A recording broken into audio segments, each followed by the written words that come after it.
Bonsoir à vous tous et merci d'être encore une fois avec nous dans le programme du soir sur New World Info. Nous débutons comme toujours avec le décryptage de l'actualité. On va s'intéresser ce soir à l'Afrique du Sud avec ce rapport qui présente la criminalité dans le pays, une criminalité toujours en hausse. Et on évoque le sujet avec Mamadou Diouf, notre éditorialiste. Bonsoir Mamadou Diouf. Bonsoir Samuel. Je le disais, la criminalité a encore fait un bond spectaculaire l'an dernier en Afrique du Sud pour atteindre un taux inquiétant de 57 meurtres par jour qui fait ressembler le pays, de l'aveu même du ministre de la Police, à une zone de guerre, malgré les promesses maintes fois répétées du gouvernement de tordre le cou à la violence qui gangrène le pays.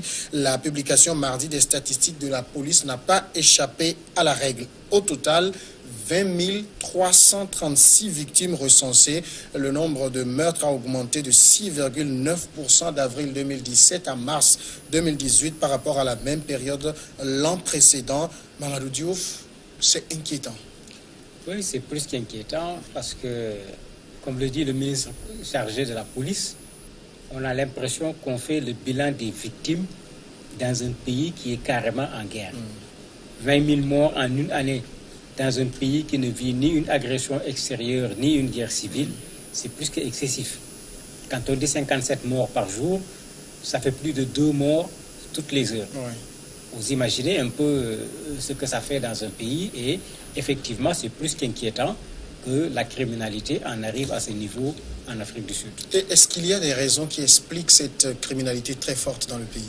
Malheureusement, il y en a. Il y a des raisons économiques, il y a des raisons historiques, il y a des raisons psychologiques, il y a des raisons sociologiques. Les raisons économiques, il ne faut pas oublier que quand vous allez en Afrique du Sud, comme ça se fait dans beaucoup de pays, et là-bas avec beaucoup plus d'écart, vous avez des gens extrêmement riches et des gens extrêmement pauvres. Si en plus de ce découpage, vous avez de l'injustice, souvent, ça devient un terreau pour ce genre de violence. Je ne le justifie pas, mais c'est ça que la réalité montre tout le temps. D'un point de vue historique, il ne faut pas oublier qu'il y a eu l'apartheid dans ce pays, et pendant un temps, les Noirs ont été opprimés, ils ont subi également la violence des Blancs.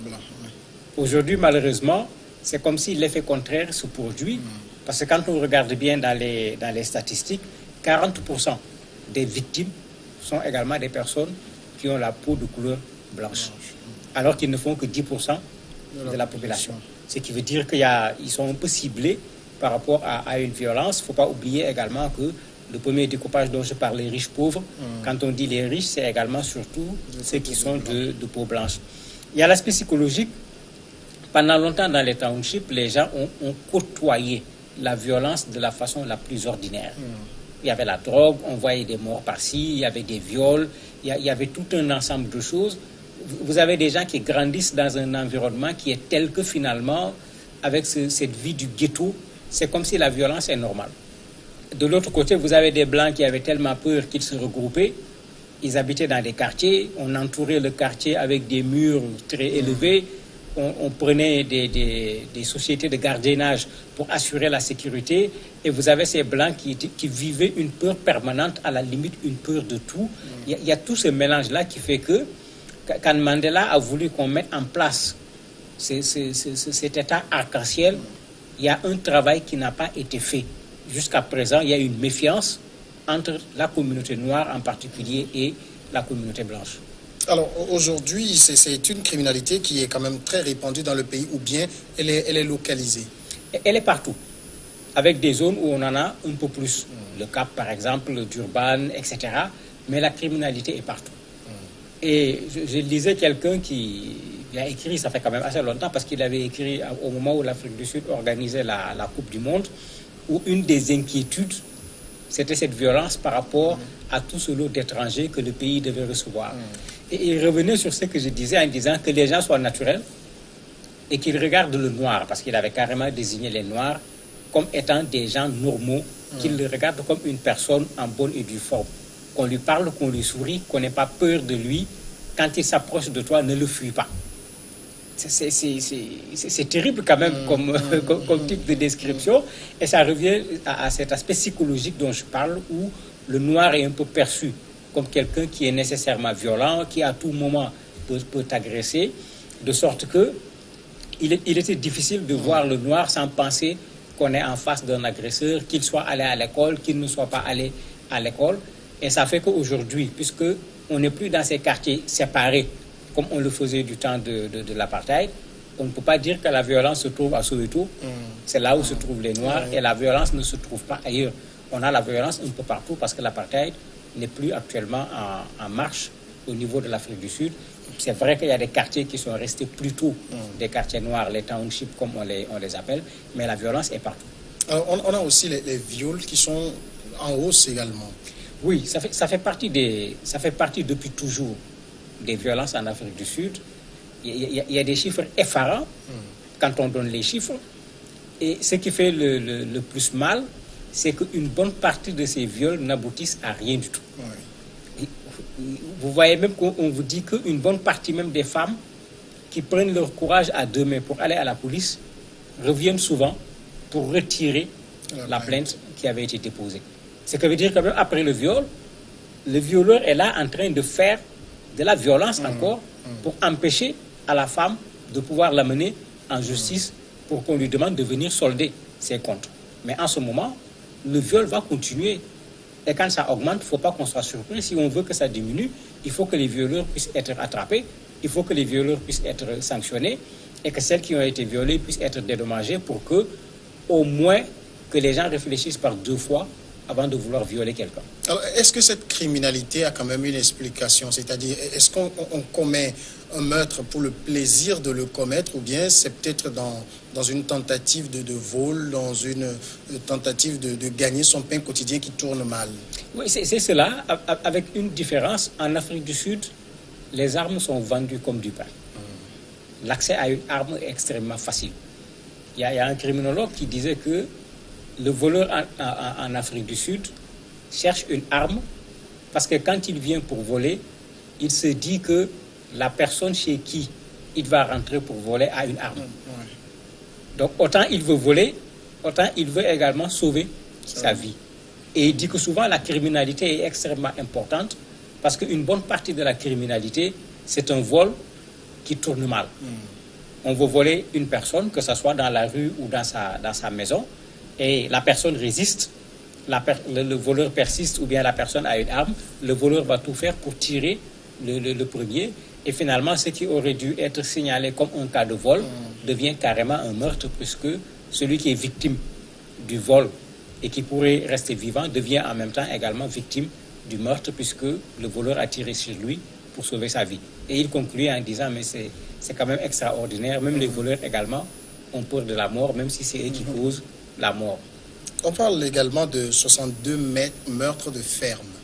Oui, là il y a un problème qui est là. Je ne sais pas si la dernière décision qui est en train d'être revue par le président sud-africain va pouvoir régler le problème. C'est pourquoi j'ai parlé des causes historiques. Les Noirs considèrent que les Blancs leur ont pris leur terre.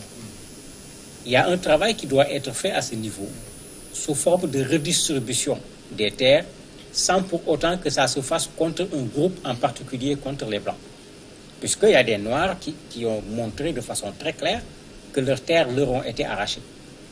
Et au lieu de passer par la justice, il y en a qui sont venus occuper les espaces. Et il y a eu des meurtres des deux côtés, puisque les Blancs également ont parfois, pour préserver leurs terres, tué ceux qui venaient réclamer les terres, ou bien comme on l'a vu sur les réseaux sociaux à un certain moment, prendre un Noir et puis l'enfermer vivant dans un cercueil. Tout ça parce que cette question des terres est une question à régler et il ne faut pas laisser les populations, ni les Noirs, ni les Blancs, régler seuls cette question, parce que si on les laisse régler la question, elle le sera dans la violence. Il faut que l'État prenne ses responsabilités pour voir comment redistribuer de façon judicieuse ces terres. C'est important pour l'harmonie de l'Afrique du Sud dans le futur. Le ministre de la Police a eu également une déclaration. Il dit la police a baissé les bras. Comment ça s'explique? En fait, ce qui se passe dans les townships, quand on est habitué à la mort, à la violence, à tout un tas de choses, à un certain moment, c'est comme si c'est normal. Et c'est ça qui est grave. La police est là, on vous appelle à gauche, on vous appelle à droite, 2 meurtres par heure. Il faut être combien pour pouvoir aller sécuriser une telle ville?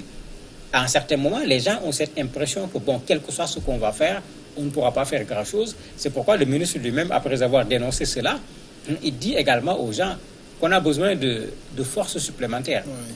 Il parle même de 62 000 hommes pour pouvoir assurer la sécurité, parce que ce qu'ils ont actuellement ne permet pas de pouvoir assurer la sécurité. Donc quand il n'y a pas assez de personnes, ces personnes qui sont à un certain moment surchargées par ce travail de sécurité, mais il ne faut pas oublier que c'est des êtres humains comme tout le monde.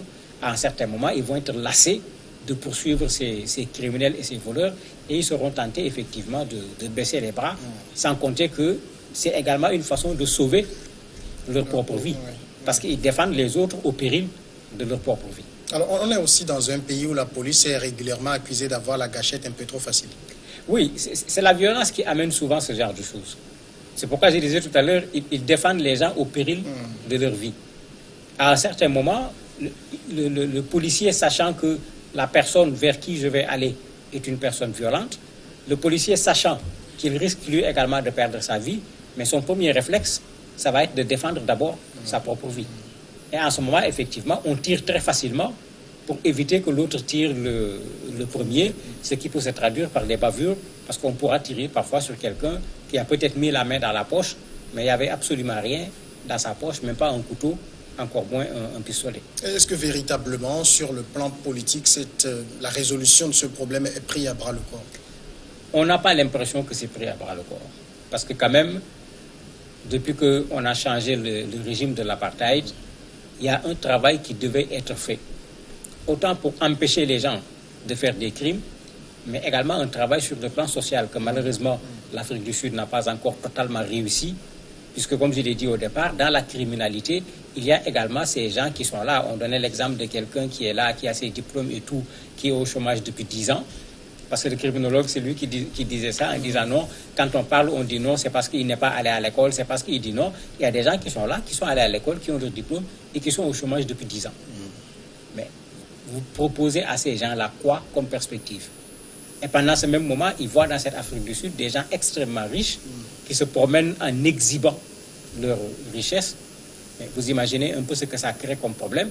Il y a un travail à faire en termes de justice sur le plan social pour que ceux-là qui sont tentés d'aller agresser les autres arrêtent de le faire. Il y a un travail également en matière de justice pour que le noir cesse de considérer que c'est le blanc qui est responsable de ma situation. On a tourné la page de l'apartheid, il faut que les gens l'acceptent.